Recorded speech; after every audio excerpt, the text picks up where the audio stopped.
Welcome to the Midnight Matinee with your host and hostess, Robert and Angie Curtis. Welcome, everybody, to the Midnight Matinee. We're back again. With another one of our 31 days of demonic possession movies. Yeah. Today was day 11. We're going to discuss this one I'd never heard of, and it's The Devil's Reign. Yeah. Which they describe it as a murdered family's patriarch seeks revenge upon an Arizona coven that captures souls and worships Satan. Yeah. And this movie actually has a good cast, believe it or not. Yeah. It had Ernest Borgnine, it had William Shatner, Tom Skerritt, it even had John Travolta. It was his first debut. Right. Yeah, it was his first movie. Yeah, and I'd never heard of this movie. This was it came out in 1975, so yeah. I was, 4. And he would have been, you would have been 2. I'd have been 2 when it came 2. out, so... Yeah. It didn't matter how old you were when this came out. It wasn't playing in a theater by you. I promise you. He said it used to play at the drive-in. It used to play at the drive-in when I was a kid, and I imagine it's because it was probably free. They probably gave it away. Hey, you want a free movie to play? Oh, we couldn't even find any information as to how much it was made for, how much it made. What the budget was, what the gross was. I can only find 2 theaters that were playing it when it came out. And all I'm going to say is it was pretty unhinged. Yeah. It was kind of all over the place. Yeah,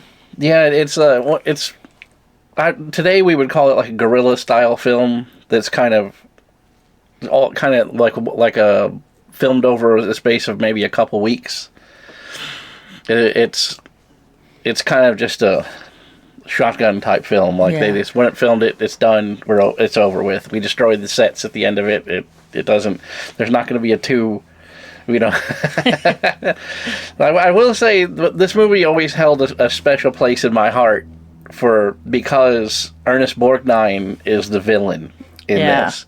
And Ernest Borgnine is always the dad, the grandfather, the fun little sidekick, right? Like an sidekick, like an airwolf. Exactly. He's always the nice guy. He's always the voice of reason. He's always the level-headed, what do you call it? The foil for the star, Yeah. But in this, he's the villain, and he crushes this role as the villain. On a scale of 1 to 10, he's up there, maybe a 13. I mean, he is just. I guess he plays a satanic priest, but it goes back to the Puritan, almost like Puritan days or whatever. Oh yeah. When the founding of this country. Oh, colonial New England. Yeah, the settlers. I guess we're starving or something, made a deal with the devil, isn't that what it's about? Yeah, I think so. And then he used this book in this church to do his devil worship, and then this other family, the Preston family, stole his book and then moved out to an undisclosed location out west, and basically the Corbus, the satanic priest, hunts them down to get his book back. Now they keep the souls in like a big wine jar, like a vial or something like that. And that effect is really cool for 1975. You figure, because there weren't a lot of props like that you could make. It's not like today where you could just stick a LCD screen in a bottle, because that's what it looks like. It looks like a great big, like the wine bottles they used to have in Italian restaurants back in the 70s, or like this gigantic wine bottle, and the souls are in it, and you can see them all let me out, like on a TV screen or something that's inside the bottle, which is a really cool effect. When I was a kid, I was very impressed by it, because I was like, how did they do that? Of course, my family, because there are real souls in there. Well, they said that I did read something about it where their budget was so low, they could only use, the faces. That's why they're all cloaked and, the costumes are just robes because they couldn't afford to buy real costumes for everybody. I'll say his little followers are kind of creepy looking. Yeah. Definitely nightmare fuel, but we saw on the Rotten Tomatoes, this movie has a 17. Oh my god! And it has what do we say, 2 out of 10 on the IMDb. And I don't think that it deserves that, because this is it's an important film for just a handful of reasons, in my opinion. Because one, it has Anton LaVey was the consultant on the Satanists in it, and I don't know that he was ever. Actually, and he had a minor role. Right, in he it was too. actually in it for two scenes. So I don't know of any other movie that he was ever involved in. So it's important for that, at least. Yeah, well, and that it's a reflection of that time too. Right. Yeah. Yeah, the late '60s, early '70s. That was that was peak Church of Satan right there. So that's why. One of the writers for the New York Times actually said that The Devil's Reign is ostensibly a horror film, but it's barely managed to be a horror. It's as horrible as watching an egg fry. Yeah. And that's what I said in later years when I watched it. I was like, because when I was a kid, I was impressed by the horror of it. But then, when you're not 10 anymore. That was kind of like Clash of the Titans. It's not, doesn't hold. Yeah, Clash of the Titans. And when I was a kid, I was like, that is so cool. Yeah. And then you're looking at it now and you're like, oh, wow, that was terrible. Wow, that's a lot of stop motion, Yeah, right. And that's kind of how this movie is. It's nothing but practical effects. There's no special effects no CGI, at all. no nothing back then. The only person who has good makeup is Ernest Borgnine's devil makeup, and it's on point. It looks really, really good. Yeah. The rest of the movie, not so much. And especially, I don't want to give spoilers with the plot, because we just read you the synopsis of it. But in the end, all of the people melt, basically, and the effect is super cheese. Yeah. Basically, they achieved it by putting a baking soda type mix mask onto a inflatable sex doll, and then sprinkling it with water so that it bubbled and melted away, and it's so super cheese. So there was probably a shortage of sex dolls during the 1975 era. Well, they couldn't afford a mannequin, is what they said. That it was, for the scene, because they have to do 6 or 7 of them at a time. So mannequins are expensive, and you can't put caustic stuff on an actor's face and try to burn them off. No, Wizard of Oz. Right. So that's what they did. They used inflatable sex dolls with the mask that melts on it, and they sprinkled some water on it and cash their checks. Yeah. So, and you could tell that this was a movie that was filmed like we said, guerrilla style, because they destroyed all of the sets at the end of it. So that tells you that was a good 30% way of getting rid of all of the stuff. Oh, they literally torched the set. Right, exactly. Wasn't it filmed somewhere in Arizona in a ghost town? No, it was filmed in Mexico. Oh, New Mexico. But they got in trouble for that and then didn't admit it until later. Because they were supposed to have filmed it in Death Valley, but it was 130 degrees or something there that week. So they were like, nah, we'll pack up and go to Mexico. Oh, let's get out of here. I believe it was Durango. Yeah, I think you're right. I think it was Durango. When I was reading the synopsis, but... Anyways, it's not bad. It's not as bad as everyone makes it out to be. If you want a cheesy... Yeah.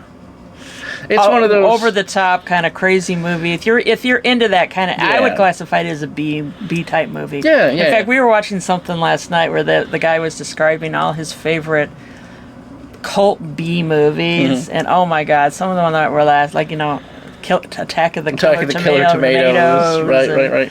The Toxic Avenger, those kind of movies. So this would fit in there, in my opinion. Yeah. This is a little more straight than the Toxic Avenger. I think they were trying to play it straight. That's the sad thing. And it came off as oh my. Yeah. So what do you think of the rating? I think it's another one of those graveyard grinds. Yeah. Here's our rating system, which is basically it had a lot of good potential. I mean, it had a lot of good actors in it. Oh, the story is fantastic. But if you took that today, this plot and this the storyline of the script, not the actual script, because it's kind of cheesy in places, and like the people who reviewed it at the time said that it was kind of all over the place, and I agree with you, it is. Well, that's what someone said, that there was not enough plot for to make a whole movie. Right. That it was stretched too thin. Yeah. And I agree with that. So And there's a lot of scenes where they focus on the special effects for a long time, and you're like, we could have, you know what I mean? You could have cut this in half and got away with it. yeah. But if a modern movie company took this story and then made it with a modern budget, this movie would crush the theaters. Okay. It would be. If there's anybody out there in the film industry who wants to redo a movie that could be better. Well, how often do you hear me say that? That's like one of my things. Like, take a movie that's bad and make it better. Why take a good movie and remaking it into a piece of crap? Just for money? It's nothing more than a cash grab. That take a bad movie and then make it good, because this would be a perfect candidate for that. Yeah. All the bones are there. The story is good. You know, the idea of the story is fantastic, and you could take that with a modern director and a modern movie and just crush the theaters with it, because this would be a really, really good movie. Yeah. This version of it, not so much, but it's got William Shatner in it. So I'm gonna give you a stale. The Devil's Reign is here. So Ernest Borgnine. Okay. Tom Skerritt. So basically, we say it's a graveyard grind. The graveyard grind.